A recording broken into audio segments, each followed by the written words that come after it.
Welcome to the Empowered Investor Podcast. Have you ever felt overwhelmed by the sheer volume of choices and voices telling you how to plan or invest for your future? With his straightforward approach, host Keith Matthews of Toulette Matthews & Associates cuts through the noise to help you create a winning action plan for you and your family. The decision-making framework discussed in this show can transform you and your investment experiences and will increase your odds of becoming financially secure. Learn more and subscribe today at tma-invest.com. Welcome to the Empowered Investor. My name is Laurence Greenberg, and I'm joined by my co-host, Jackson Matthews. Jackson, how are you? I'm good, Laurence. Tax season just ended, so we finished high there, and we're back to creating content, making podcasts, serving our clients as always, obviously. How about you? Yeah, it's always a good time when tax season ends, and we're into the summer now. It's mid-May when we're recording. We're very excited for the summer season, a little bit of travel, some sun, so all good things. All right, Jackson, so let's dive in. So what is an RESP? So the RESP is a registered account that allows people to save for their child's post-secondary education. And it allows people to make contributions that are growing tax-free, but that are not tax-deductible. Any person can open the account. It's most often the parents, but it could be grandparents or other family members who want to help save money for kids' educations. There is a total contribution limit for the lifetime of the account of $50,000 per beneficiary, but there's no annual limit, which is quite good. So Jackson, why don't we jump in and go over some of the contribution rules for the RESP? So contributions to this account are not tax deductible like an RRSP, for example, but the growth and grants do grow tax sheltered until withdrawals happen. So contributions can be withdrawn tax-free at any time. I'll repeat that, the contributions can be withdrawn tax-free. But however, withdrawing early may require repayment of some grants. So ask your advisor for some details on that before you do so. So you can contribute for up to 31 years after opening the RESP, but the plan must be closed after 35 years. I think it's worth noting that when you make contributions that earn grants, you can earn grants for a beneficiary up until the end of the calendar year in which they turn 17 years old. So for example, if my child turns 17 tomorrow, May 16th, 2025, I can contribute to this account and earn grants up until the end of this year. However, starting January 1st next year, they will not be able to earn any grants on any of the contributions made. So just to dive a bit deeper into the grants here, there's a couple of kinds of grants that you can earn in this account. There's the Canada Education Saving Grant, which is the federal grant, and then there's the Quebec Education Savings Incentive, which is the provincial grant. There is a third kind of grant here. It's called the Canada Learning Bond, and this one is income tested. So it's for lower income families to earn a bit of extra grants on any contributions made. So just to dive deeper with these Canada and Quebec grants, the way it works is if you contribute $2,500 per year to this plan, the federal grant gives you 20% of the first $2,500 contribution. So that's $500 of grant. The Quebec grant gives you 10% of the $2,500 you contributed. So that would be $250 per year. The maximum amount of federal grant you can earn over the lifetime of this plan per beneficiary is $7,200, and the maximum Quebec grant is $3,600. So if you do the math and you make contributions every single year of $2,500, it would take you just over 14 years to earn all the grants, so the $7,200 plus the $3,600 per beneficiary. That's a lot of money that is available to people in Canada who want to save. $7,200 for the federal and $3,600 for the provincial. That's free money that if you don't use this account, you are leaving it on the table. And if you are able to do the $2,500 per beneficiary per year to maximize these grants, you will max out the contributions in approximately 14 and a half years.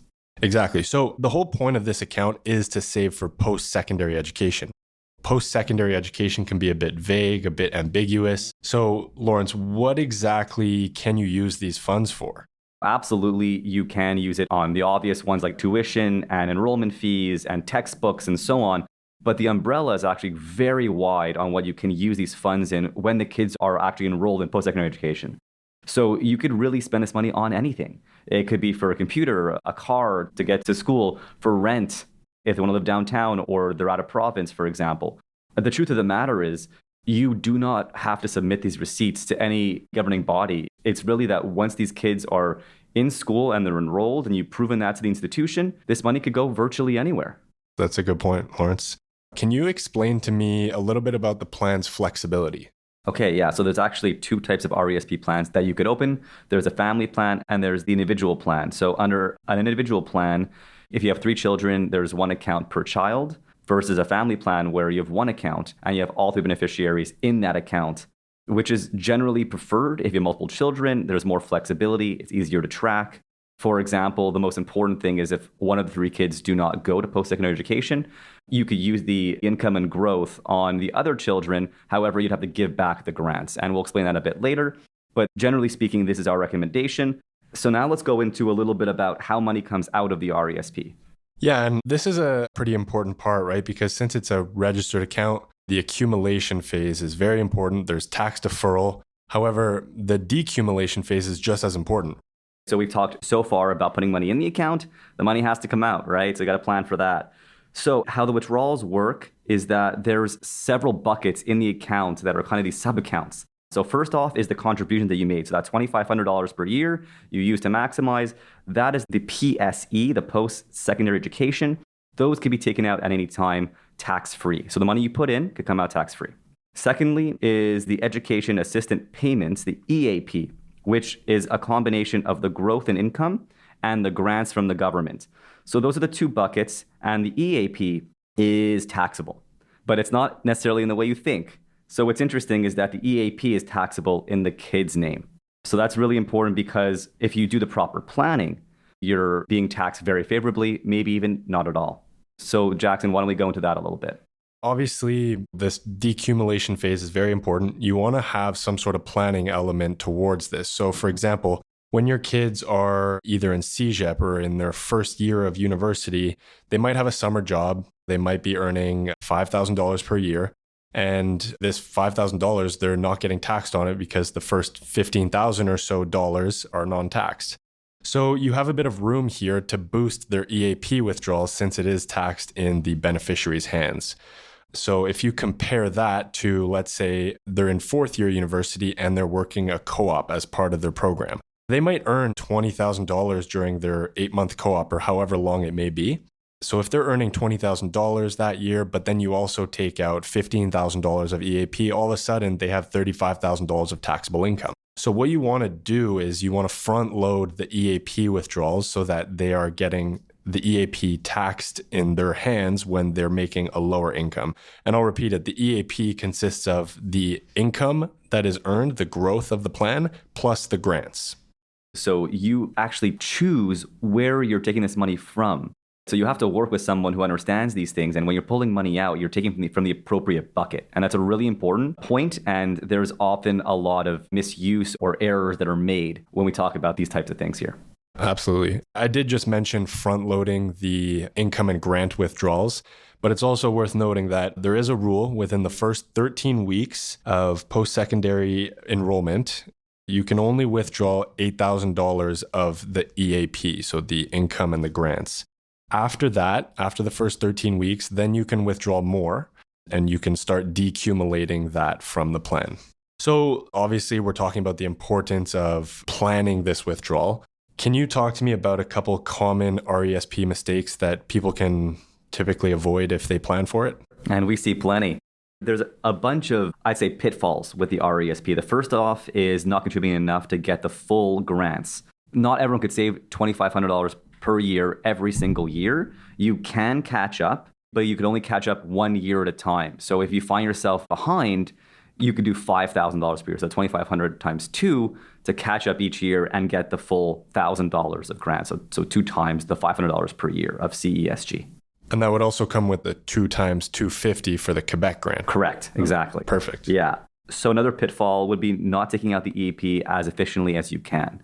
So the EAP, as a reminder, I know there's a lot of terminology, is the income, growth, and government grants. So the taxable component. You must take that out proactively once the kids are enrolled. So you want to be very careful and start depleting, especially if the kid's income is low, or you'll get hit with a tax bill later or even be penalized. And I'll go as far as to say I've worked with plenty of people who use the RESP the way it should be for tuition and books and so on. However, for example, if the kid goes to school here in Quebec and you live in Montreal and they go to Concordia or McGill and the tuition is quite low and you've saved a good amount of money, our recommendation is to pull money out of the RESP when it makes sense. And maybe even you could top up the kids' investment accounts. You could open up an FHSA or even a TFSA and put the money there. And if you need it for education later, great for a TFSA. For an FHSA, you could help them save for a home, which is also great. This is a very important question we get a lot is one of my children does not pursue a post-secondary degree. It's hard to know when you have a 1-year-old kid if they're going to be pursuing a master's degree, but it's best to plan for that potential. There are some options if they don't go to post-secondary education of what to do with contributions, investment income, grants. So let's start with the contributions. This is what you've contributed to the account. Your after-tax dollars, so they can come out tax-free to the subscriber. So it's usually the parent, but it might be the grandparent. So this money can be withdrawn tax-free. Next up, the grants. Unfortunately, if your child does not go to post-secondary education, you lose out on the grants, which means that you have to return them to the government. So you lose the federal grant and you lose the provincial grant. The third bucket would be the investment growth, the accumulated income from the returns of the portfolio. So you have a couple of options here. The first option would be you can roll it over to an RRSP, the parent's RRSP. They must have room to be able to do this option. And if they do, you can roll over up to $50,000 into the RRSP. For this option, the RESP has to have been open for at least 10 years, and the beneficiary must be over 21 years and did not pursue post-secondary education. So if these all align with your reality, then you'd be able to transfer up to $50,000 to your RRSP. And like I said, you have to have contribution room available. There are options if the kid does not go to post-secondary education. And I will add, post-secondary is anything after high school. So it could be a trade school, it could be CEGEP, it could be university, an undergrad or a master's. It's actually quite broad in what does apply. Yeah, just to close out that point there, if you don't have the option of rolling it over to an RRSP, you might ask what happens to the income. So basically it gets withdrawn from the account and there's a penalty to pay on the accumulated income. What that penalty is, it becomes taxable in your hand, the subscriber, and it's subject to an additional 20% penalty tax on top of your marginal tax rate. It's 12% in Quebec and 8% in federal. So you add those together, you get a 20% penalty. If you are in a high tax bracket, you will end up paying very high taxes on this income that you do not use for post-secondary education. So that makes the RRSP rollover super attractive. You don't want to get hit with that penalty.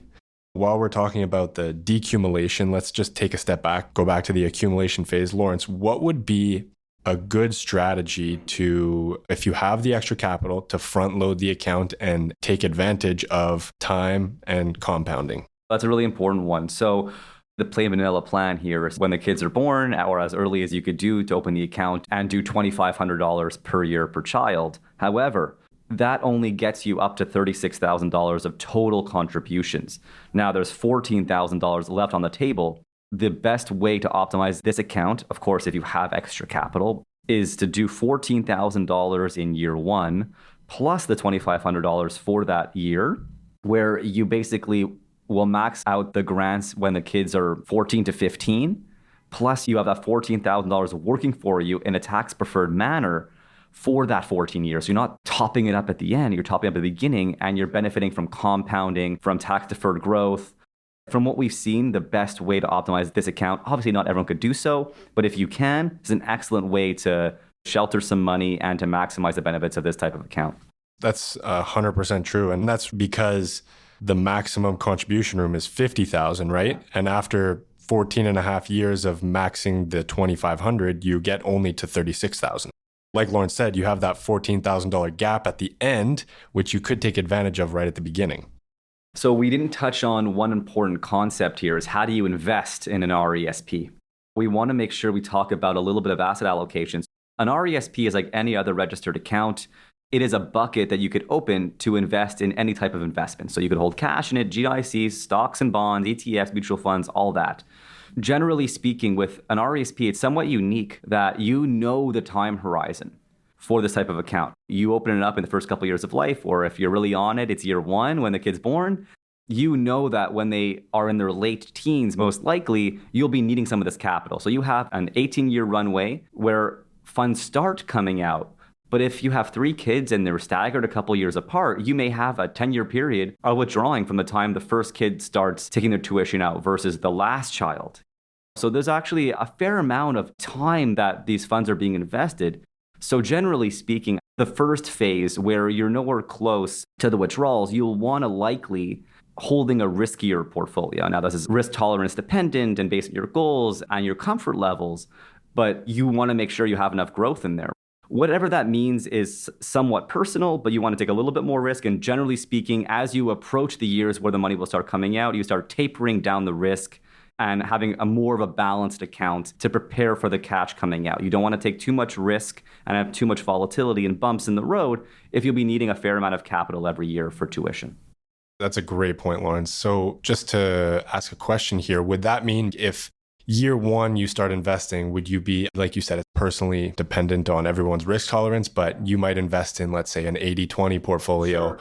And then 2 years away from the first withdrawal, you might invest in a 60-40 or a 50-50, but that's the concept, right? Yeah, exactly. So you want to take more risk earlier on, but you have more horizon, and then taper down that risk to a more balanced portfolio. Exactly like Jackson said. There's no perfect formula here, but we want to make sure we touch on certain ways to think about this account because it is somewhat unique. So let's wrap up. It's important to talk about some kind of tips and tricks in order to maximize the RESP. So Jackson, why don't you go first?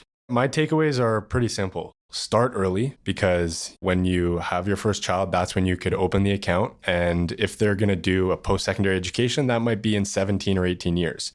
So you got 17 or 18 years of compounding on your side. That's my first takeaway. My second takeaway is why not invest in this account? It's free money from the government and it's a guaranteed 20% return from the federal grant and a guaranteed 10% return on the Quebec grant. We can't guarantee that in the investment market.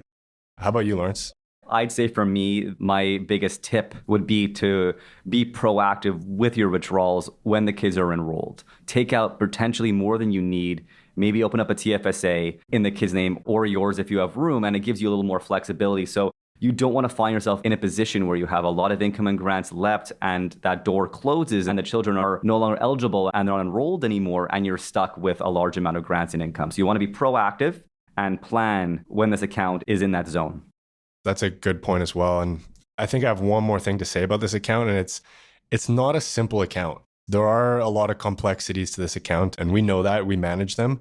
So if you're found with questions and you don't necessarily know what you're doing within the RESP, reach out to your advisor because it's definitely worth planning for. It is your kid's education savings. So that would be my last point. All right, thanks, Jackson. This is a great episode. I think people could really benefit from this information. Thanks for listening. Yep, till next time. You've been listening to the Empowered Investor Podcast, hosted by Keith Matthews. Please visit tma-invest.com to subscribe to this podcast, learn more about how his firm helps Canadian investors, or to request a complimentary copy of The Empowered Investor. Investments and investing strategies should be evaluated based on your own objectives. Listeners of this podcast should use their best judgment and consult a financial expert prior to making any investment decisions based on the information found in this podcast.